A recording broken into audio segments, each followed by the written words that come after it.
Hey guys, welcome back to All Things Knives. It's your host Fletcher, and today we are doing an M4 steel carry.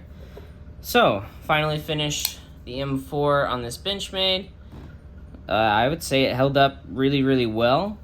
I'm definitely preferring M4 over BD1. It's just a such more superior steel. The bite that it takes on a 600 grit edge is phenomenal. 1,000 grit though probably seems the place to be, if not a little bit between there. But if you do want more bite, like you're going after a lot of rope, drop it to 600. You should be good. The length, the edge length, about the same. Not enough to really make a difference. So we finished that guy. On that 600 grit edge. This is should be standard Benchmade, and it's good. So the standard Benchmade M4, pretty good. Next stage of this, and I did actually use this today on some boxes, and I think the thinner geometry helps it perform a little better, because this isn't the only time I've used this steel. This is the one that was sent in from John, and I did use it to cut fruit. So if you're catching any bit of a patina or anything at all, and I would say really only when you shine it a certain way do you get like a bluish patina on there.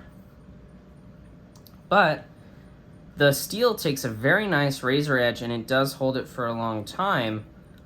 I have cut a lot of fruit on like a cutting board with this. Actually, a lot of food prep, cut bacon, veggies. The design's actually very good, like food prep design, surprisingly, because it's very good in a pinch grip. So you just kind of like this on everything. Maybe if I tilt it, you guys will see a little. It's kind of like imagine your foods here. You kind of just do some like push cuts like that. I do like it though.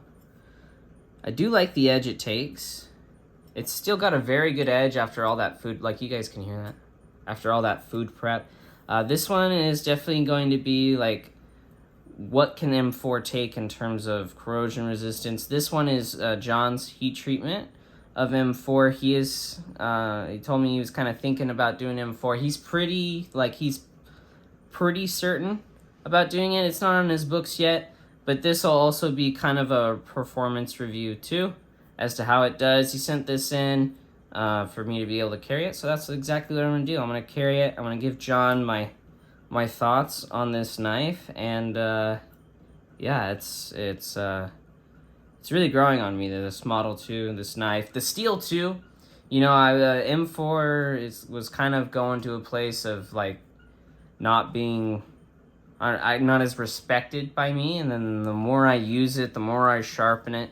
I just really like the steel. Like, I don't know, people kind of worry about corrosion resistance and stuff like that, but it really does fine. You just rinse it off and wipe it off, and it's fine. You just get a little, and then you take your rag and you go, you could even take your shirt if you're really in a pinch, right? So far, these actually sharpen rather similar. So if I had to guess, this one is 62 to 63. If I had to guess, it's closer to the 63 mark. Same thing with the Benchmade stuff. That's where I guess that would come in at. Let's see, anything else I've noticed. M4's, so the fine edge actually on M4 is really good. It lasts a very long time. It's like a very, so the fine edge, it like starts like, say this is maximum fine edge, and then it's just like, and then it transitions to the working edge, and it's very smooth. You know, it degrades in the same way in which, like, it stays razor sharp for a while. And when I'm doing this, like when you're talking about razor sharpness, you're going from like shaving arm hair to not, to when you go to the working edge. So it's still super sharp. So when I do this, it's like very slowly as you use it, but it maintains that razor sharpness way longer than BD1N. BD1N was like I opened 3 boxes, razor edge was gone. This is I could do my freight for the day and I still got my razor sharpness. And one thing I did notice too, carrying this, is the working edge lasts forever. I basically just ended up calling it on this edge. It still had some life. It snagged in some places, but I could still go. So it's a really good steel for the working edge too. Like if you need to just sharpen a knife, you're gonna be using it for a couple days. You don't have time to sharpen it, and you need it to maintain its razor edge. And then as it degrades, keep a very good toothy working edge that's just gonna work. That's where I'm seeing M4 kind of doing it, right? Where it's kind of different maybe than the BD1N so far. So as always, guys, thanks so much for watching this M4 steel carry update. Leave your thoughts on M4 down below, what you guys are kind of excited for. Maybe there's a test you guys maybe want to see. Just comment down below. Doesn't guarantee you'll see it, but, you know, let me know, and there's always a possibility. Thanks for watching, guys. Like, comment, share, subscribe, and stay sharp.